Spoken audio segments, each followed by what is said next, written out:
Did you know that losing visceral fat is not always about cutting out foods? In fact, sometimes you can get there much faster when you start adding the right foods instead of removing them. Now, to be clear, a calorie deficit is still the foundation of the process, but visceral fat does not respond to calories alone, and there's a lot more nuance there. Visceral fat is a biologically active tissue, and it responds to very specific biochemical signals. You just have to know what those signals are and how to activate them with the right foods, so fat loss happens faster and with far less resistance. So, let's get into it. But before I do, quick favor to ask. If you're finding this helpful, take a second to hit that like button and subscribe to the channel. It genuinely helps me get this kind of information in front of more people our age who actually need it. And do me one thing down in the comments. Tell me your age and tell me which of these 8 foods you're going to start with this week. I read them, and the age of the people watching shapes which topics I cover next. All right, the first food I want to talk about is walnuts.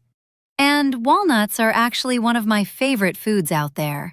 They're an incredibly useful tool that can help you shrink your visceral fat faster. And that is because walnuts repair 2 things that grow visceral fat: inflammation and insulin resistance. And how this works is walnuts are exceptionally rich in polyunsaturated fatty acids, and they're rich in fiber. There are studies that show that a high intake of polyunsaturated fats for 12 months reduced visceral fat measured by MRI, even without an emphasis on calorie restriction. And the visceral fat reduction that was seen was independent of the overall body weight loss, meaning people lost visceral fat even when the overall weight did not change. And walnuts are specifically rich in omega-3 fatty acids like alpha-linolenic acid, which can calm down the inflammatory signals coming from visceral fat. And visceral fat survives by staying inflamed. But when inflammation drops, the fat becomes much easier to break down.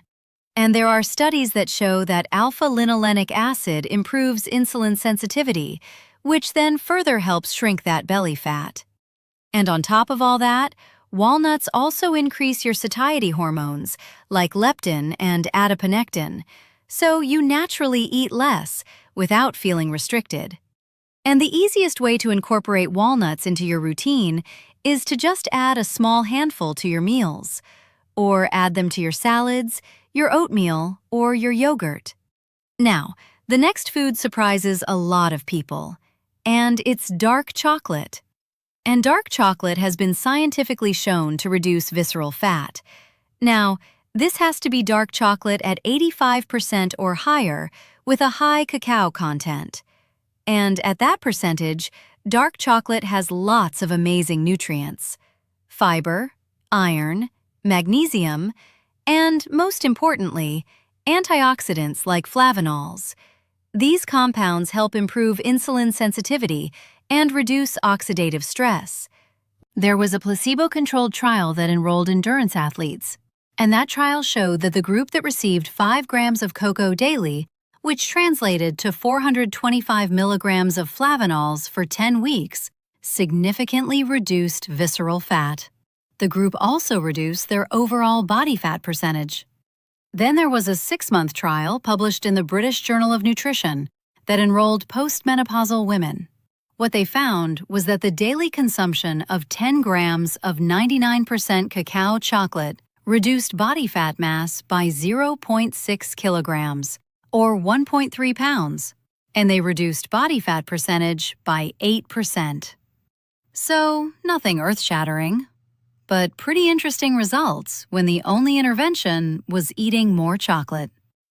But I want to emphasize again, we're aiming for high-concentration dark chocolate, at least 85% or higher.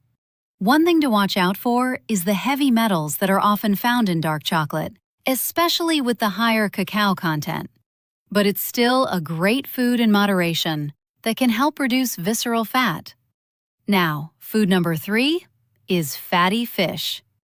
Salmon, sardines, mackerel, tuna. These fish are some of the most consistent foods we have for reducing visceral fat.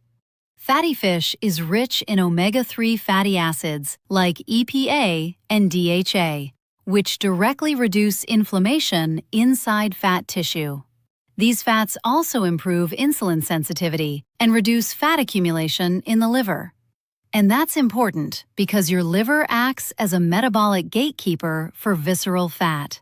So when liver fat improves, visceral fat often follows. Now, you don't need to eat fatty fish every day. For most people, 2 to 3 meals per week is plenty. It can be something as simple as a can of sardines for a snack. That's what I personally do in a pinch if I didn't get the chance to meal prep. Just make sure whatever brand of sardines you choose has been independently tested for mercury content.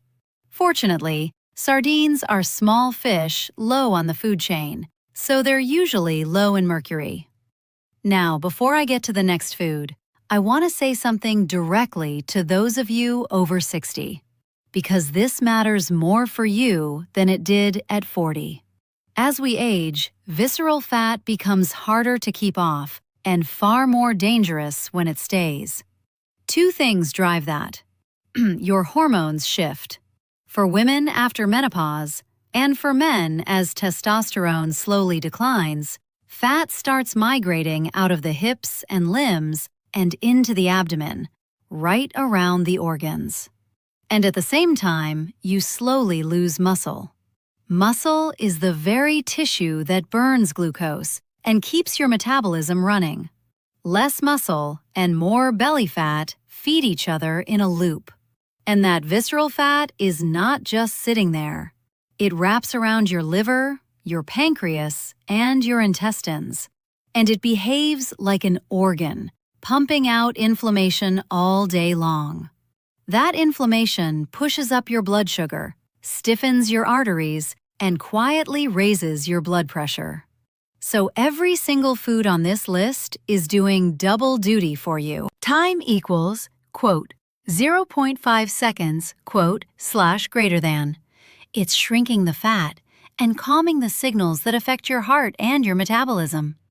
Keep that in mind for everything that comes next. Now, the next powerful food for visceral fat is broccoli sprouts. And these are not your regular broccoli. They're the baby version of it. And gram for gram, they're one of the most metabolically active foods you can eat. And the reason for that is sulforaphane, an antioxidant that can change how your body handles glucose on a cellular level. And this matters because visceral fat grows when inflammation is high, insulin signaling is impaired, and the liver is overproducing glucose. But broccoli sprouts hit all 3 of these processes at the same time. Sulforaphane activates something called NRF2.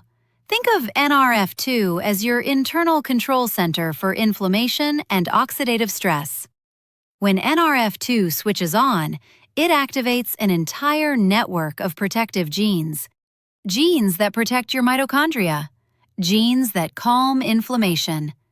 And that's not good news for visceral fat, because visceral fat thrives in an inflamed environment. So when inflammation drops, visceral fat becomes metabolically unstable. It stops behaving like a hormone factory and becomes much easier to shrink. But sulforaphane does something else that's even more important for visceral fat. It tells your liver to slow down glucose production when your blood sugar is already high. And that process is called gluconeogenesis. That excess liver output of glucose is one of the biggest drivers of visceral fat storage. It's also one of the reasons your morning blood sugar can run high, even when you haven't eaten anything overnight, which is something many of you over 60 have probably noticed on your glucose readings. But here's the part most people miss. Broccoli sprouts contain 20 to 100 times more sulforaphane precursors than mature broccoli. That means even a small handful of broccoli sprouts can deliver effects you would never get from a full plate of broccoli. So all you need is about half a cup of fresh broccoli sprouts per day, ideally raw. and you can eat them as part of your salad or blend them into a smoothie. What matters here is consistency, because sulforaphane has a very short half-life. It simply doesn't linger in your body. So you need regular sulforaphane exposure to send repeated signals to the liver and to fat tissue. All right, the next food is blueberries. And that's because blueberries are extremely rich in polyphenols, especially a subgroup of polyphenols called anthocyanins. Visceral fat is made up of cells that are highly metabolically active, which means it responds quickly when fat-burning signals increase. And anthocyanins send a lot of those signals. These anthocyanin signals suppress inflammation pathways. They promote beneficial gut bacteria, and they increase the speed of fat breakdown and heat production. We even have studies like a cross-sectional analysis showing that higher anthocyanin intake was associated with a 9% lower amount of visceral fat tissue. And for those of you over 60, blueberries earn their place on your plate for a second reason. Those same anthocyanins that calm fat tissue also support memory and blood vessel function as you age. This is one of those rare foods where the thing helping your waistline is also helping your brain and your circulation.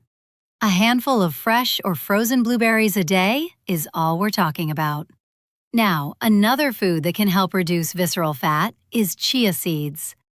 Chia seeds are extremely rich in soluble fiber. That fiber feeds your gut bacteria, and those bacteria produce short-chain fatty acids, like butyrate. Those fatty acids improve insulin sensitivity and reduce inflammation.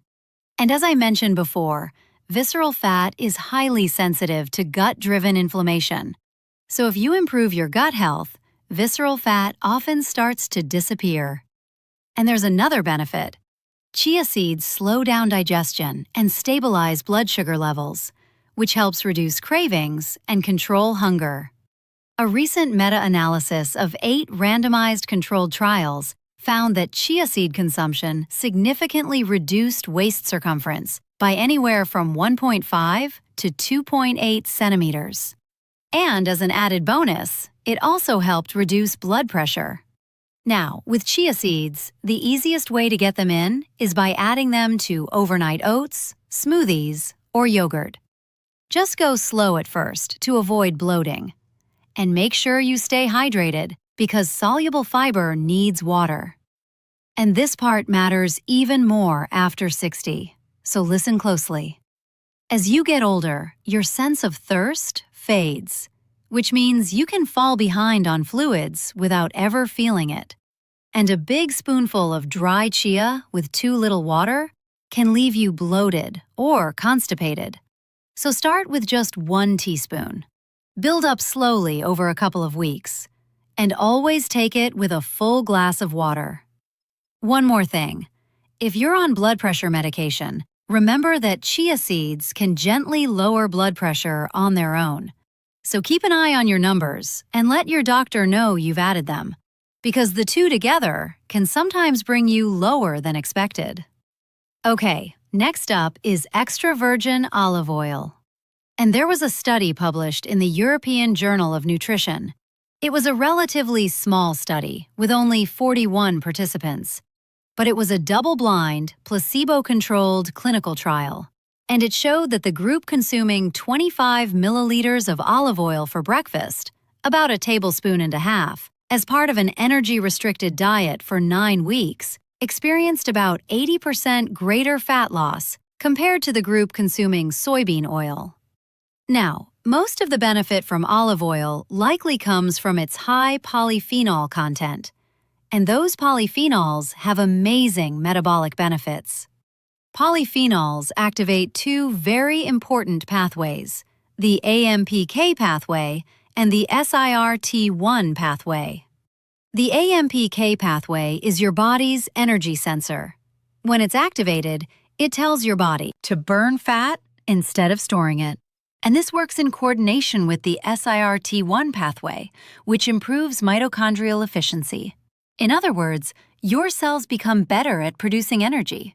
And this works especially well in muscle tissue, where your body becomes better equipped to burn extra calories instead of storing them. And after 60, that muscle point is everything. The more muscle you hold on to, the more calories you burn at rest, instead of parking them around your middle as visceral fat. This is why fat loss goes beyond pure calories in and calories out. Yes, a calorie deficit is still required, but two people with the same weight and the same body composition can eat the same number of calories, burn the same number of calories, and still get very different results. Because the type of foods you eat changes how your body processes energy. So the quality of your calories and the source of your calories can lead to very different outcomes, even when the calorie math looks identical. Now, the next food you need to incorporate is Greek yogurt. A recent meta-analysis found that higher yogurt consumption was associated with a 21% reduction in abdominal obesity. And there was another study. A large observational study in UK twins demonstrated that yogurt consumption was associated with reduced visceral fat mass. Now, as a side note, both of these studies are observational, so we cannot infer causation. That's important to keep in mind. Greek yogurt specifically is strained, which means it's higher in protein and lower in sugar. That extra protein improves satiety. It helps you stay fuller for much longer, and that same protein helps you build and preserve muscle when combined with strength training. Greek yogurt also supports gut health, and healthier gut function helps reduce overall inflammation, the very inflammation that visceral fat loves. And this is the part I want every one of you over 60 to take seriously. From your 60s onward, you can lose a significant amount of muscle every decade if you do nothing. And that muscle loss is one of the biggest reasons visceral fat creeps up with age. So, protein at every meal, paired with a little resistance training, helps protect that muscle. And you can do all of this at home. Resistance bands, light dumbbells, or even standing up out of a chair a few extra times each day. It all counts. Greek yogurt is one of the easiest high-protein foods to include in your diet, especially on the days when cooking a full meal feels like too much effort. All right, this is not an exhaustive list of every food that can help reduce visceral fat, but I talk about several other powerful foods in the video over here. And in that video, I also cover the best exercise you can do to target visceral fat. And if you're over 60 and you've been told that belly fat is simply part of getting older, I want you to hear me. You are not stuck with it. Your body still responds to these same signals at 65 and at 75. You just have to feed it the right signals, consistently. I hope this was helpful. Stay healthy, and I'll see you in the next one.